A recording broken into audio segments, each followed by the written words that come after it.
ಸನಾತನ ಧರ್ಮದಲ್ಲಿ ಏಕಾದಶಿ ಉಪವಾಸಕ್ಕೆ ವಿಶೇಷ ಮಹತ್ವವನ್ನು ನೀಡಲಾಗಿದೆ.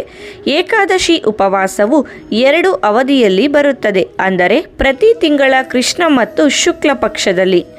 ಪ್ರತಿ ಏಕಾದಶಿಯು ತನ್ನದೇ ಆದ ವಿಭಿನ್ನ ಹೆಸರನ್ನು ಮತ್ತು ಮಹತ್ವವನ್ನು ಹೊಂದಿದೆ. ಮಾಘ ತಿಂಗಳ ಕೃಷ್ಣ ಪಕ್ಷದಲ್ಲಿ ಬೀಳುವ ಏಕಾದಶಿಯನ್ನು ವಿಜಯ ಏಕಾದಶಿ ಎಂದು ಕರೆಯಲಾಗುತ್ತದೆ. ಈ ಬಾರಿ ವಿಜಯ ಏಕಾದಶಿ ವ್ರತವನ್ನು ಮಾರ್ಚ್ 6ರಂದು ಬುಧವಾರ ಅಂದರೆ ನಾಳೆ ಆಚರಿಸಲಾಗುತ್ತದೆ. ವಿಜಯ ಏಕಾದಶಿಯ ಶುಭ ಮುಹೂರ್ತವೇನು? ವಿಜಯ ಏಕಾದಶಿಯ ಮಹತ್ವವೇನು? ವಿಜಯ ಏಕಾದಶಿಯನ್ನೇಕೆ ಆಚರಿಸಬೇಕು ಎಂಬುದನ್ನು ಈ ವಿಡಿಯೋ ಮೂಲಕ ತಿಳಿಯೋಣ. 1. ಮಹಾಶಿವರಾತ್ರಿಯ 2 ದಿನಗಳ ಮೊದಲು ವಿಜಯ ಏಕಾದಶಿಯು ಬರುತ್ತದೆ. ಮಹಾಶಿವರಾತ್ರಿಯ 2 ದಿನಗಳ ಮೊದಲು ಪ್ರತಿ ವರ್ಷ ವಿಜಯ ಏಕಾದಶಿ ವ್ರತವನ್ನು ಆಚರಿಸಲಾಗುತ್ತದೆ. ಈ ದಿನ ಶ್ರೀಹರಿಯ ಆರಾಧನೆಗೆ ವಿಶೇಷ ಮಹತ್ವವನ್ನು ನೀಡಲಾಗಿದೆ. ಈ ದಿನದಂದು ಭಗವಾನ್ ವಿಷ್ಣುವಿನ ಆಶೀರ್ವಾದವನ್ನು ಪಡೆದುಕೊಳ್ಳಲು ಉಪವಾಸ ಮತ್ತು ಪೂಜೆಯನ್ನು ಶುದ್ಧ ಹೃದಯದಿಂದ ಮಾಡಿದರೆ ವ್ಯಕ್ತಿಯ ಎಲ್ಲ ಆಸೆಗಳನ್ನು ಈಡೇರಿಸಲಾಗುತ್ತದೆ ಎನ್ನುವ ನಂಬಿಕೆ ಇದೆ. 2. ವಿಜಯ ಏಕಾದಶಿಯ ಶುಭ ಮುಹೂರ್ತ. ಏಕಾದಶಿಯ ತಿಥಿ ಆರಂಭ 2024ರ ಮಾರ್ಚ್ 6ರಂದು ಮುಂಜಾನೆ 6:30ಕ್ಕೆ. ಏಕಾದಶಿ ತಿಥಿ ಮುಕ್ತಾಯ 2024ರ ಮಾರ್ಚ್ 7ರಂದು ಮುಂಜಾನೆ 4:13ಕ್ಕೆ.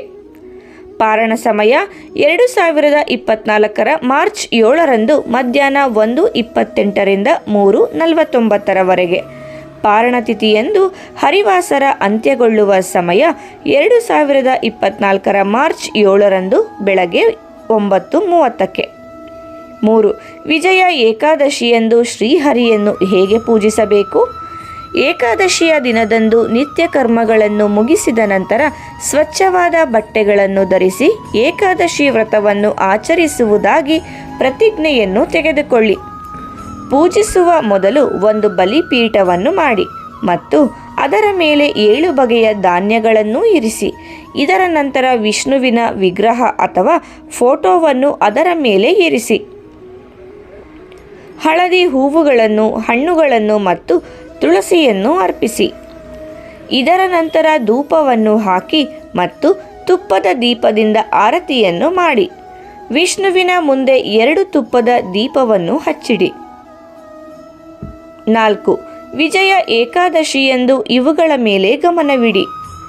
ಏಕಾದಶಿ ಉಪವಾಸದ ಸಂಜೆ ಭಗವಾನ್ ವಿಷ್ಣುವಿಗೆ ಆರತಿಯನ್ನು ಮಾಡಿದ ನಂತರವೇ ಫಲಾಹಾರವನ್ನು ಸ್ವೀಕರಿಸಬಹುದು. ಆದರೆ ಈ ದಿನ ಬಾಳೆಹಣ್ಣನ್ನು ತಿನ್ನಬೇಡಿ. ಬದಲಾಗಿ ವಿಷ್ಣುವಿಗೆ ಬಾಳೆಹಣ್ಣನ್ನು ಅರ್ಪಿಸಿ. ರಾತ್ರಿಯಲ್ಲಿ ಮಲಗುವ ಬದಲು ಎಚ್ಚರವಿದ್ದು ವಿಷ್ಣುವಿನ ಸ್ತುತಿಗೀತೆಗಳನ್ನು, ಮಂತ್ರಗಳನ್ನು ಪಠಿಸಿ. ಮರುದಿನ ಪಾರಣ ಮಾಡುವ ಮೊದಲು ಬ್ರಾಹ್ಮಣರಿಗೆ ಆಹಾರವನ್ನು ಅರ್ಪಿಸಿ ಅವರಿಗೆ ಸಾಧ್ಯವಾದಷ್ಟು ದಾನ ಮಾಡಿ. ಇದರ ನಂತರ ಆಹಾರವನ್ನು ನೀವು ತೆಗೆದುಕೊಳ್ಳಿ. ವ್ರತದ ಸಮಯದಲ್ಲಿ ಏನಾದರೂ ತಿಳಿದು ಅಥವಾ ತಿಳಿಯದೆಯೋ ಏನಾದರೂ ತಪ್ಪು ಮಾಡಿದ್ದರೆ ಕ್ಷಮಿಸುವಂತೆ ವಿಷ್ಣುವಿನಲ್ಲಿ ಕ್ಷಮೆಯಾಚಿಸಿ. 5. ವಿಜಯ ಏಕಾದಶಿ ಪೂಜೆಯ ಮಹತ್ವ. ನಂಬಿಕೆಯ ಪ್ರಕಾರ ವಿಜಯ ಏಕಾದಶಿಯನ್ನು ಭಗವಾನ್ ಶ್ರೀರಾಮನು ಲಂಕಾದ ವಿರುದ್ಧ ವಿಜಯವನ್ನು ಸಾಧಿಸಲು ಉಪವಾಸ ವ್ರತವನ್ನು ಮಾಡಿದನು ಎನ್ನುವ ನಂಬಿಕೆ ಇದೆ. ಆದ್ದರಿಂದ ಈ ಏಕಾದಶಿ ವ್ರತಕ್ಕೆ ವಿಜಯ ಏಕಾದಶಿ ಎಂದು ಹೆಸರಿಡಲಾಯಿತು. ಅದೇ ಸಮಯದಲ್ಲಿ ಪದ್ಮಪುರಾಣದ ಪ್ರಕಾರ ವಿಜಯ ಏಕಾದಶಿಯ ಉಪವಾಸವು ವ್ಯಕ್ತಿಯ ಜೀವನದಲ್ಲಿ ಯಾವುದೇ ವಸ್ತುಗಳ ಕೊರತೆಯನ್ನು ಉಂಟುಮಾಡುವುದಿಲ್ಲ ಎಂದು ಹೇಳಲಾಗಿದೆ. ಅದೇ ಸಮಯದಲ್ಲಿ ಈ ವ್ರತವನ್ನು ಆಚರಿಸಿದ ವ್ಯಕ್ತಿಯು ಮೋಕ್ಷವನ್ನು ಸಹ ಪಡೆಯುತ್ತಾನೆ ಎನ್ನುವ ನಂಬಿಕೆ ಇದೆ. ಇದಲ್ಲದೆ ಈ ಉಪವಾಸವು ಶತ್ರುಗಳ ಮೇಲೆ ಜಯವನ್ನು ನೀಡುತ್ತದೆ. ತಮ್ಮ ಜೀವನದಲ್ಲಿ ಯಾವುದೇ ರೀತಿಯ ಶತ್ರುಗಳ ಬಗ್ಗೆ ಭಯ ಹೊಂದಿರುವ ಜನರು ಈ ಉಪವಾಸ ವ್ರತವನ್ನು ಆಚರಿಸಬೇಕೆಂದು ಹೇಳಲಾಗುತ್ತದೆ. ಅಥವಾ ಕೆಲಸ ಮಾಡುವಾಗ ನೀವು ಪದೇ ಪದೇ ಸಮಸ್ಯೆಯನ್ನು ಎದುರಿಸುತ್ತಿದ್ದರೂ ಸಹ ಈ ಉಪವಾಸವನ್ನು ಮಾಡಬೇಕು. ಈ ಉಪವಾಸವನ್ನು ಆಚರಿಸುವ ಮೂಲಕ ವಿಜಯವು ಎಲ್ಲೆಡೆ ಮೇಲುಗೈ ಸಾಧಿಸುತ್ತದೆ. 6.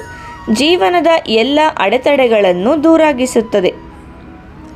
ವಿಜಯ ಏಕಾದಶಿ ಉಪವಾಸವು ವ್ಯಕ್ತಿಯ ಜೀವನದಲ್ಲಿನ ಎಲ್ಲ ಅಡೆತಡೆಗಳನ್ನು ತೆಗೆದುಹಾಕುತ್ತದೆ ಎಂದು ಹೇಳಲಾಗಿದೆ.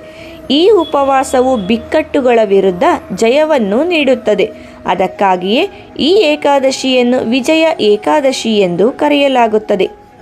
ಉಪವಾಸದ ಸಮಯದಲ್ಲಿ ಪೂಜೆಯನ್ನು ಸರಿಯಾದ ರೀತಿಯಲ್ಲಿ ಮಾಡಬೇಕು ಮತ್ತು ನೀವು ದಾನ ಕಾರ್ಯವನ್ನು ಮಾಡಿದರೆ ಅದರಿಂದ ನೀವು ಶುಭ ಫಲಿತಾಂಶಗಳನ್ನು ಪಡೆಯುತ್ತೀರಿ ಎನ್ನುವ ಉಲ್ಲೇಖವಿದೆ. ಸ್ನೇಹಿತರೆ, ಮಾಹಿತಿ ಇಷ್ಟ ಆದರೆ ವಿಡಿಯೋಗೆ ಒಂದು ಲೈಕ್ ಮಾಡಿ. ಇದೇ ರೀತಿ ಉಪಯುಕ್ತ ಮಾಹಿತಿಯೊಂದಿಗೆ ಮುಂದಿನ ವಿಡಿಯೋದಲ್ಲಿ ಭೇಟಿಯಾಗೋಣ. ಧನ್ಯವಾದಗಳು.